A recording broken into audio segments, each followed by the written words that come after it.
Hello, and good to see you again. If you're new here, welcome, and if you've been around before, then you know the drill.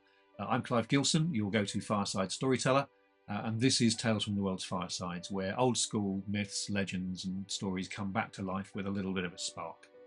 Today's story is a good one. We're talking about Central African legends today, with some seriously sneaky moves and just enough drama to keep things spicy. It's called The Story of Kintu and Nambi, so hit that like button, get cozy, and let's dive in. The Story of Kintu and Nambi. Long, long ago, before people filled the earth, there was only one man, Kintu. He lived all alone except for his beloved cow. The cow gave him milk and company, but still Kintu often felt the weight of solitude. There were no other people, no laughter, no stories, just open land and silence. Far above the earth lived Gugulu, the creator of all things. He lived in the sky, what some called cloudland, with his many children. Now and then, his sons and daughters would slide down to earth on rainbows just for fun. They'd play, explore, then head back up before the rainbow faded. You see, rainbows don't stick around for long. One day, Nambi, Gugulu's daughter, and a few of her brothers came down and found Kintu tending his cow in what's now Buganda. They had never seen a human before, and at first they were terrified, but curiosity won out. Kintu welcomed them, offered them milk, and told stories about his lonely life. Nambi listened closely, and something in her heart softened. She liked Kintu, truly, deeply, and decided right then and there that she would stay. Not just for the afternoon, but forever. She wanted to marry him. Her brothers were stunned. "Well, you know father will never go for this," they warned. But Nambi wasn't swayed. "I made Kintu a promise," she said, "and father would never want me to break a promise." Still, they convinced her to return home and talk to Gugulu directly. Now Gugulu was not happy. Not at all. A daughter of the heavens marrying a man of earth? Well, it wasn't what he had in mind. But Nambi begged and Kintu stood his ground, and eventually Gugulu agreed on one condition.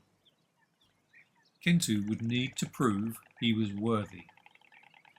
So first, Kintu was locked in a house and given a ridiculous amount of food. The expectation was that he would eat it all by the end of the day.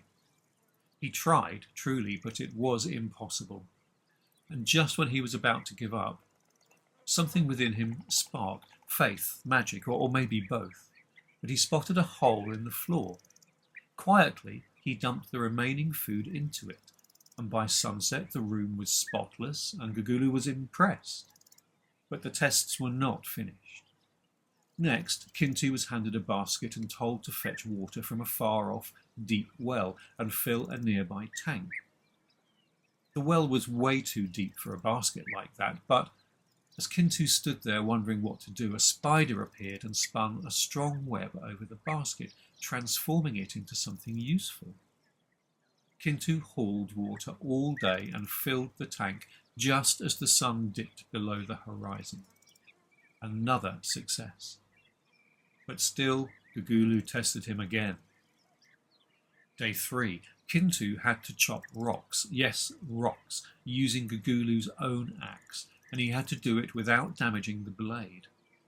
Now somehow he did it, and he returned with bundles of split stone as if they were bundles of sticks. Gugulu started to smile. And then came the final test. Gugulu told Kintu to pick his cow out from among an enormous herd. If he could do it, Nambi would be his.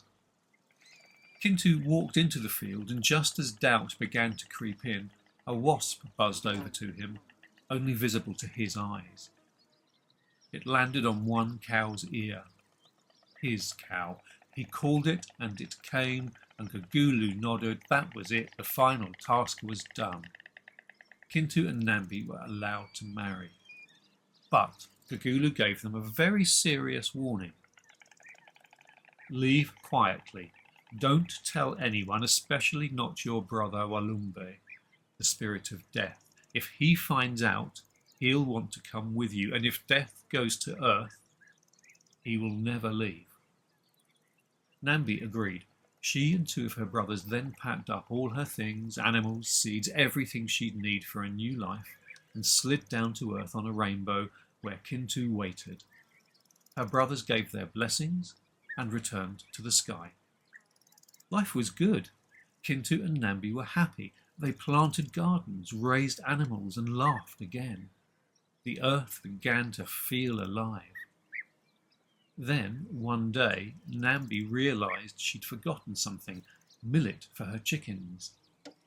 "I'll just pop back quickly and grab some," she said, and Kintu begged her not to. "Please," he said, "don't go back. Your father warned us." But Nambi couldn't bear the thought of her chickens starving, so she went, just for a moment. While collecting the millet, of course, she ran into Walumbe. "Where are you going?" he asked, suspicious. "Oh, nowhere, just helping out." But he wasn't fooled. "You're lying." "I will come visit you on Earth," he said darkly. Nambi rushed back to Earth, heart pounding. Kintu listened, furious but helpless, and sure enough, Walumbe came. At first he seemed curious, then controlling, then terrifying. Nambi and Kintu tried everything to send him away, but when nothing worked, Kintu made a desperate offer.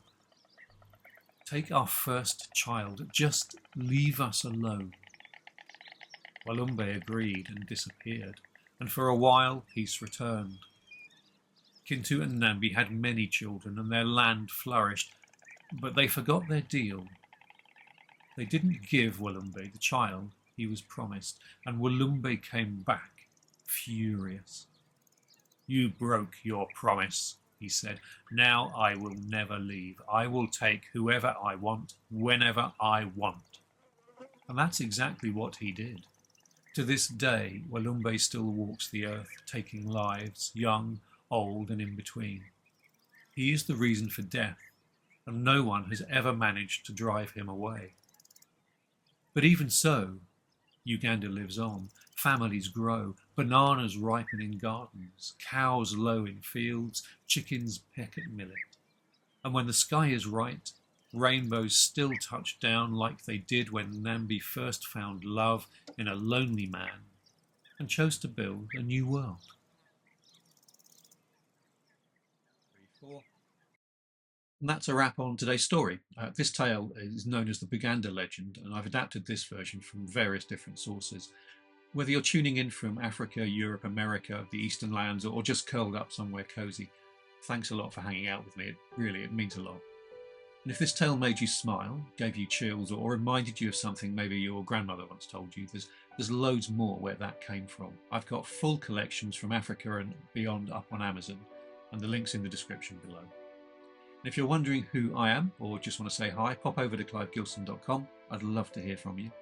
And if you like today's story, do the whole like, subscribe, share thing. It seriously helps more folks find these tales, and it keeps the fire burning over here. Until next time though, stay warm, stay kind, and keep the stories flowing, because when we share stories, we share something real, something timeless. Take care, and I'll catch you soon.